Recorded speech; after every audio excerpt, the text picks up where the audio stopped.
अस्सलाम वालेकुम स्टूडेंट्स, कैसे हैं आप। एक्सरसाइज 4.1 हम लोग आज स्टार्ट करने वाले हैं। इंट्रोडक्शन हमने इसका थोड़ा सा देख लिया था कि किस तरह से आपके पास अगर एक प्लेन है उस पे हम परपेंडिकुलर लाइंस ड्रा करते हैं तो वो कार्टेशियन प्लेन या कोऑर्डिनेट प्लेन बन जाती है, जिसके 4 क्वाड्रेंट्स बनते हैं, positive X Y, negative X plus positive Y और दोनों नेगेटिव एक्स वाई, और यहाँ पे एक्स पॉजिटिव और वाई नेगेटिव, ये 4 क्वाड्रेंट में थे। अब वो कहता है कि मैं आपको डिफरेंट पॉइंट्स देता हूँ, मुझे ढूंढ के बताएं वो किस क्वाड्रेंट में आएंगे। तो क्वेश्चन नंबर 4.1 का एक्सरसाइज 4.1 का क्वेश्चन नंबर 1 जो है ये ऑब्जेक्टिव टाइप, इसको ज़रा हम देख लेते हैं। अगर आप देखो तो ये जो मैंने हाईलाइट किए हैं ये आपके वो क्वेश्चन हैं जो आपके स्मार्ट सिलेबस में शामिल हैं, लेकिन इससे पहले हम सिंपल क्वेश्चन की प्रैक्टिस करते हैं, फिर इन क्वेश्चन की तरफ आएंगे। जैसे ये तो हमें पता है कि आपके पास अगर दोनों एक्स वाई पॉजिटिव है तो फर्स्ट क्वाड्रेंट में आएंगे। सेम यहाँ पे पूछ रहा है कि आपके पास अगर एक्स पॉजिटिव हो, ठीक है, एक्स पॉजिटिव हो तो वो किस क्वाड्रेंट में आएगा। एक्स अगर आपके पास पॉजिटिव हो तो किस क्वाड्रेंट में आएगा। तो ये आपके पास साइड बनी हुई है, पॉजिटिव साइड का जो एक्स है वो इस साइड पे है, तो हम लिखेंगे कि हमारे पास जो है वो इसमें भी पॉजिटिव आता है और इसमें भी पॉजिटिव आता है। इसको लिखने के दो तरीके हैं, हम इसको यूँ भी कह सकते हैं positive side of X axis, या यूँ भी कह सकते हैं right side of Y axis. Y axis का अगर आप राइट साइड देखो तो ये वाली साइड बन रही है ना, तो right side of Y axis कह सकते हैं इसको हम। That is the right side of Y axis, जिसमें ये वाला पार्ट भी आ जाता है और ये वाला पार्ट भी आ जाता है। या आप इसको कह सकते हैं पॉजिटिव एक्स एक्सिस, दोनों तरह से लिख सकते हो, ठीक है। तो सेकंड आपके पास है X positive, X greater than 0 and Y also greater than 0। तो ये तो ज़ाहिर सी बात है हमारे पास कहाँ पे देखेंगे किस क्वाड्रेंट में एक्स भी पॉजिटिव है वाई भी पॉजिटिव है। तो आपको नज़र आ रहा होगा हमारे पास ये फर्स्ट क्वाड्रेंट है जिसमें एक्स भी पॉजिटिव है वाई भी पॉजिटिव है। तो थर्ड आपके पास है एक्स इज इक्वल टू 0, और आपको याद होगा हमने कहा था कि वाई एक्सिस ऐसी लाइन होती है जिस पे एक्स 0 होता है, क्योंकि एक्स का 0 यहीं पे आ रहा है ना। तो यहाँ पे हम वाई एक्सिस लिख देंगे, Y is equal to 0, X axis पे वाई 0 होता है तो इसका आंसर आ जाएगा एक्स एक्सिस। यहाँ पे अगर आप देखोगे एक्स लेस देन 0 मतलब एक्स नेगेटिव है, और Y greater than equal to 0, Y positive है एक्स नेगेटिव है। तो पॉजिटिव वाई ये वाला है, नेगेटिव एक्स हमारा ये वाला है। तो मतलब इन दोनों से जो क्वाड्रेंट बन रहा है वो कौन सा बन रहा है, इन दोनों से जो बन रहा है वो सेकंड क्वाड्रेंट बन रहा है। लेकिन उसमें साथ उसने इक्वालिटी भी शो कर दी है, यानी Y greater than equal to 0 मतलब कहता वाई वाली लाइन भी शामिल है, ठीक है। Sorry, Y is equal to 0, Y is equal to 0 X axis पे होता है तो हम लिखेंगे सेकंड क्वाड्रेंट तो आना ही आना है, लेकिन साथ उस पर एक्स एक्सिस भी आएगा क्योंकि उसने इक्वालिटी शो कर दी ना, वाई इज़ इक्वल टू 0, तो वाई जो है वो एक्स एक्सिस पे 0। तो इस तरह से ये सारे क्वेश्चन हैं। एक आपके पास दिया हुआ नेक्स्ट है X is equal to Y, यानी इसमें एक्स और कोऑर्डिनेट्स जो हैं वो आएंगे। तो ये आपके पास कुछ इस तरह से आएगा कि इसमें एक्स एंड वाई यानी एब्सिसा और ऑर्डिनेट दोनों इक्वल होंगे।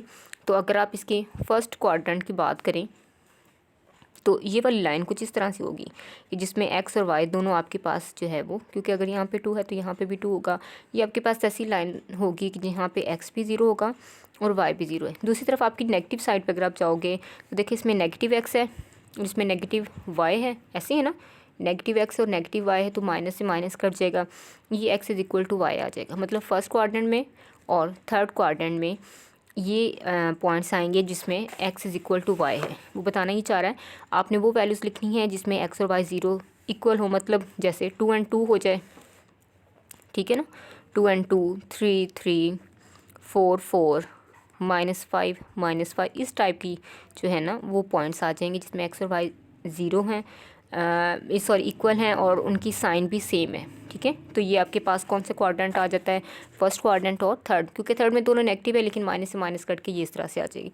तो ये कुछ इस टाइप के क्वेश्चन हैं। ये जो मैंने हाईलाइट किए हैं ये आपके पास स्मार्ट सिलेबस में शामिल है। ये हम देख लेते हैं, 7th पार्ट आपके पास है, ठीक है। 7th पार्ट की अगर हम बात करें तो 7th पार्ट कुछ इस तरह से है, X mod is equal to Y mod. अब मॉडुलस वैल्यूज़ को तो आपको एक्सपेंड करने का मेथड आता है ना। मॉडुलस वैल्यू जो है ये आपके पास एक्स मॉड का मतलब है कि इसके अंदर जो है वो प्लस एक्स भी हो सकता है माइनस एक्स भी हो सकता है, ठीक है। और जब मॉडुलस ख़त्म करेंगे तो आपके पास ये प्लस माइनस एक्स आ जाएगा, क्योंकि आपको याद हो -2 मॉड हमने 9th क्लास में पढ़ा था और फर्स्ट ईयर में पढ़ा था, -2 मॉड इज इक्वल टू 2 हो जाता है, ठीक है। +2 मॉड भी आपके पास क्या आ जाता है, ट्रू हो जाता है, यानी मॉडुलस के अंदर प्लस की आंसर हो, माइनस की वैल्यू हो, प्लस की वैल्यू, दोनों उसको क्या पॉजिटिव बना देते हैं। और तो इस तरह से जब हम मॉडुलस ख़त्म करेंगे तो ये प्लस भी आएगा और माइनस भी आएगा, क्योंकि हमें नहीं पता इसके अंदर जो वैल्यू थी वो प्लस की थी या माइनस की थी। तो जिस तरह हम स्क्वायर रूट लेते हैं उसका प्लस भी आता है माइनस पे, इसलिए मॉडुलस को भी ख़त्म करने के लिए प्लस भी आ सकता है, माइनस, दोनों आएंगी। तो आप चाहो तो दोनों साइड पे लगा सकते हो और चाहो तो आप एक साइड पे जो है वो भी लगा सकते हो। So X is equal to plus minus Y, ये भी चलेगा, उस तरह से है वो भी चलेगा, दोनों तरह से आ सकता है। यहाँ पे अगर आप देखोगे तो आपके पास 4 कम्बिनेशन, चलें अगर मैं इसको प्लस माइनस लगा लूँ, 4 कम्बिनेशन बनते हैं। एक आपके पास पॉजिटिव एक्स पॉजिटिव वाई, ठीक है, उसके बाद पॉजिटिव एक्स है बट नेगेटिव वाई है, उसके बाद नेगेटिव एक्स पॉजिटिव वाई, और उसके बाद देखिए अगर आप तो negative X is equal to negative Y. अगर आप इस चीज़ को और इस चीज़ को देखो तो ये दोनों सेम ही हो जाती हैं, क्योंकि X is equal to Y है और नेगेटिव एक्स और नेगेटिव वाई भी आपके पास क्या हो जाएगा, X is equal to Y है, क्योंकि माइनस से माइनस जो है वो कैंसिल हो जाएगा। दूसरी तरफ ये दो चीज़ें आपके पास ये सेम मीनिंग दे रही हैं, ठीक है, X is equal to Y तो है लेकिन एक पॉजिटिव और एक नेगेटिव है, यानी आपके पास ये यूँ आ जाता है, एक X is equal to Y आ रहा है और एक X is equal to minus Y आ रहा है। X is equal to Y का अभी हमने 6 पार्ट में किया था कि आपके पास ये ऐसा ग्राफ बनेगा कि एक ऐसी लाइन होगी जिसमें एक्स की वैल्यू वाई की इक्वल होंगी, साइन सेम होगी, वो लाइन जो आपके पास फर्स्ट क्वाड्रेंट से पास कर रही है और थर्ड से पास कर रही है। तो अगर हम लिखें कि अब हमने तो इसका ग्राफ तो ये वाला हो जाएगा, और x is equal to minus Y का ग्राफ क्या होगा कि x और y कोऑर्डिनेट्स तो सेम है लेकिन साइन डिफरेंट है। तो ऐसा कौन सा क्वाड्रेंट है, सेकंड क्वाड्रेंट ऐसा है जिसमें x नेगेटिव है y पॉजिटिव है, ठीक है, और फोर्थ में x पॉजिटिव है y नेगेटिव, यानी साइन का फ़र्क सिर्फ इन दोनों में है। तो यहाँ पे भी एक ऐसी लाइन ड्रा होगी कि जहाँ पे x और y की वैल्यूज़ जो है वो इक्वल होंगी लेकिन उनकी साइन क्या होगी, डिफरेंट होगी। तो आपने क्या करना है, इसका आपने आंसर इस तरह से लिखना है, ऑल द वैल्यूज़, ठीक है, all the points that have X and Y coordinates equal but opposite sign, and all the values in which X and Y equal, X and Y values are equal and having the same sign, ठीक है। तो ये इस तरह से आ सकता है। तो ये बस आपने वर्डिंग में जो है इसका आंसर जो दे देना है। और अगर आप मज़ीद आपकी थोड़ा सा प्रैक्टिस हो जाए, थोड़ा सा कंसेप्ट आपका हो जाए, तो इसमें आपके पास ये ऐसी 2 लाइंस होती हैं जो फर्स्ट एंड थर्ड क्वाड्रेंट को एक लाइन हाफ करिए और एक सेकंड एंड फोर्थ क्वाड्रेंट को जो है लाइन हाफ करिए। लेकिन आप सिर्फ इतना ही बता दीजिएगा, all the values in which X and Y coordinates are same, ठीक है, या कह सकते हैं all the values in which abscissa and ordinates are same having equal sign, same sign, having same sign and having opposite signs.